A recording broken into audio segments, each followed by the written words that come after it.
मेवाड़ के दिग्गज नेता गुलाबचंद कटारिया अब असम के राज्यपाल बन चुके हैं।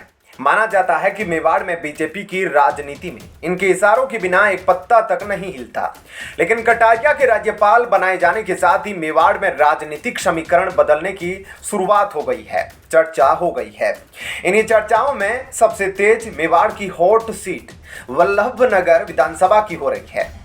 इस क्षेत्र के दिग्गज नेता और पूर्व विधायक रणधीर सिंह भिंडर बीजेपी से ही निकले हुए हैं। कटारिया के राज्यपाल बनने के बाद अब उनकी बीजेपी में एंट्री की चर्चा तेज हो गई है। वो 2013 से पहले बीजेपी में ही थे। बीजेपी से निकलकर 2013 में उन्होंने जनता सेना पार्टी के नाम से अपना राजनीतिक दल बनाया था। रणधीर सिंह भिंडर 2008 के विधानसभा चुनाव में बीजेपी के उम्मीदवार थे, लेकिन बीजेपी ने उन्हें 2013 में टिकट नहीं दिया। इसकी वजह उन्होंने गुलाबचंद कटारिया को बताया था। उन्होंने कहा कि कटारिया की वजह से उन्हें बीजेपी से टिकट नहीं मिला, इसलिए मैं नई पार्टी बना रहा हूं। भिंडर ने यह भी कहा था कि अगर मैं चुनाव जीतता हूं और बीजेपी को सीट की जरूरत पड़ी तो वो समर्थन देंगे। इस बयान के पीछे उनकी वसुंधरा राजे से करीबी थी। भिंडर वसुंधरा के करीबी है। वसुंधरा राजे ने अपनी गौरव यात्रा में मेवाड़ में सभा की थी। इस सभा में भिंडर ने वसुंधरा के साथ मंच साझा किया था, वह भी तब जब वो बीजेपी में नहीं थे। कटारिया और भिंडर के बीच कई बार जुबानी जंग छिड़ी।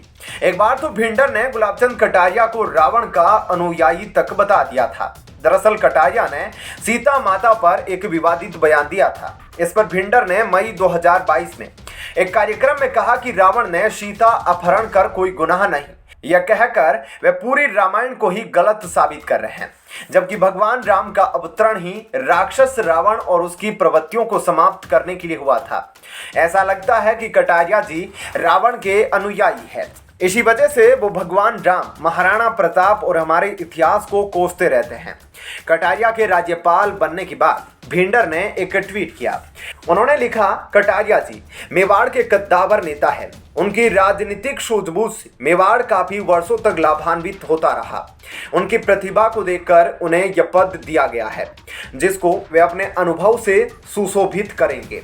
मेरी और मेरे परिवार की तरफ से गुलाबचंद जी कटारिया को हार्दिक बधाई और शुभकामनाएं। साल 2013 में गुलाबचंद कटारिया के खिलाफ सोहराबुद्दीन मामले में सीबीआई ने चार्जशीट पेश की थी। इसके विरोध में बीजेपी ने कई ज्ञापन सौंपे थे।